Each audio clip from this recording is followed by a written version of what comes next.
Hi Year 11. Today I'm going to demonstrate to you some identification tests. So these are tests used to identify specific ions present in a compound. So in this video I'm going to show you the tests for positive ions. So the instructions on the board are used to identify the presence of the ammonium ion. The ammonium ion has the formula NH4+. It's a polyatomic ion with a positive charge overall. If we were testing ammonium chloride, then this set of instructions, this method, would prove the fact that we have ammonium in the compound. This test can therefore be used to test an unknown substance, and if it proves positive, then it shows that there is the ammonium ion present. If it's negative, it would show the opposite. So we've got our instructions up there, and I have my equipment here. Okay, so in this beaker I have some freshly boiled water. I've got my 1 molar sodium hydroxide, distilled water, ammonium chloride powder, test tube, and pipette. Okay, so the pipette can go into the sodium hydroxide. First of all, I need to make my powder into a solution. So half a spatula of ammonium chloride into my test tube and add about 2 centimetre depth.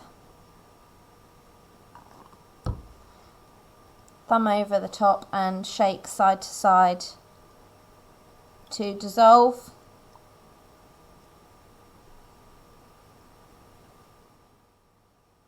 The next step is to add about 1 centimetre cubed of sodium hydroxide. I can do that using my dropping pipette. And initially you won't actually see anything, okay? You're not actually going to see anything. I'm going to put that into my beaker of hot water. And the confirmatory test is to use red litmus paper that has been made damp. So red litmus paper, dip it in my hot water, that shouldn't have too much of an effect on it, and then fold over the top of my test tube. And we have already got a positive test there. I'll move it a bit closer in a moment. I'll hold it down there a little bit more. So we've actually got our positive test already. Our damp red litmus paper has turned blue. Now, the second test, which we do very cautiously, is to very gently sniff our product. So the way we cautiously sniff is to waft the gas towards our nose, but not to actually properly sniff it. And this produces a really distinctive, sharp smell of ammonia. If you've dyed your hair before, then you would know that smell of ammonia is quite sharp. It's not really very pleasant.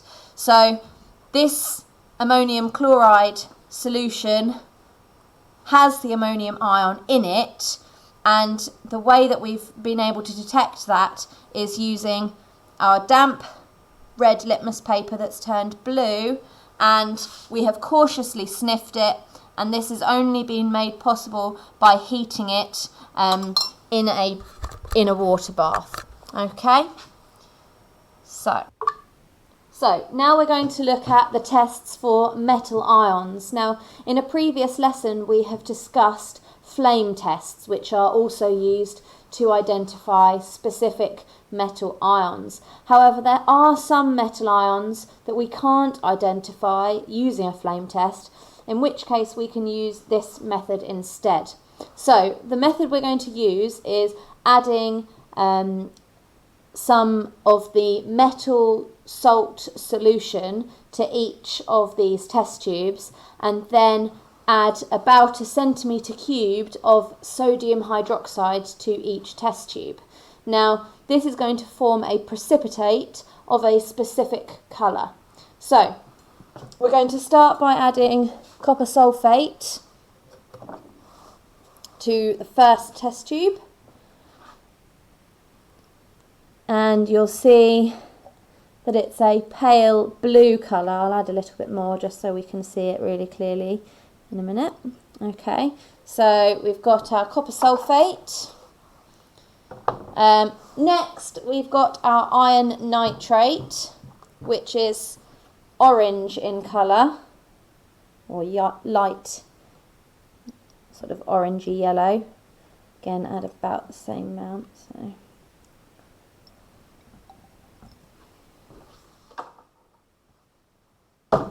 And then aluminium sulphate.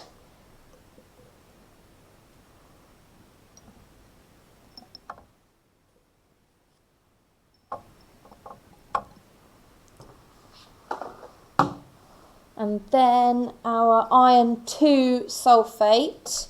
So we've got two solutions containing iron ions. However, the iron nitrate, the ions are in a 3+ state, whereas in the iron sulphate, the iron ion is 2+. The final one we're going to add in is calcium chloride, which contains calcium ions. Now, what you'll hopefully notice is that the solution containing aluminium ions and the solution containing calcium ions are both colourless at present, and therefore we need to, we can see the difference between the other ones quite clearly. Doesn't necessarily tell us which metal ion is present though. Okay, so the next thing that I need to do is to add about 1 centimetre cubed of sodium hydroxide to each of the test tubes. And this is going to form a precipitate. So, being careful not to contaminate, we can see there that this has formed a gelatinous blue precipitate. Still blue, but a precipitate as well. Okay, so if I add in my sodium hydroxide now to my iron nitrate, we can see that it stays a similar colour. It's more of a browny colour now. And we'll leave that there. And then to my aluminium, we can see we have a white precipitate. Might be quite difficult to see that actually against the white background that I've put there. I'll show you it a bit more closely in a second. Then we've got our iron sulphate. Compare closely to the iron nitrate. Okay, I need to add a little bit more sodium hydroxide to... There we go. Okay, and then our calcium chloride. Again, a white precipitate. So we're just actually going to leave the iron for a bit, this one here, because we might see something interesting happening there. Okay. So I have zoomed the camera in a little bit so you can see the colours more clearly. So our copper is very much a blue precipitate. Our iron 3+ has formed this brown precipitate. The aluminium hasn't formed very much precipitate, but it is white. And our iron 2+ is the green precipitate. It's quite a dark green colour. And our calcium ion precipitate is also white. So we need to do a further test to the calcium and aluminium in order to distinguish between the two. So we do this by adding excess sodium hydroxide. If the precipitate dissolves, then it's aluminium. If it doesn't dissolve, it's calcium. So really do need to make sure it is excess and give it a little shake. A bit more. And if we do the same to the calcium,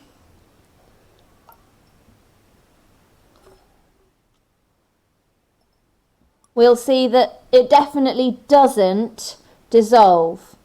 So adding excess sodium hydroxide to the calcium solution's precipitate, the precipitate remains, but when you add excess to the aluminium precipitate, the precipitate does not remain.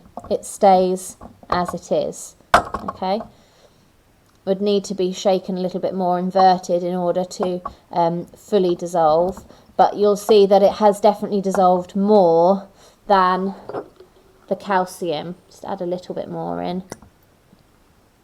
Okay.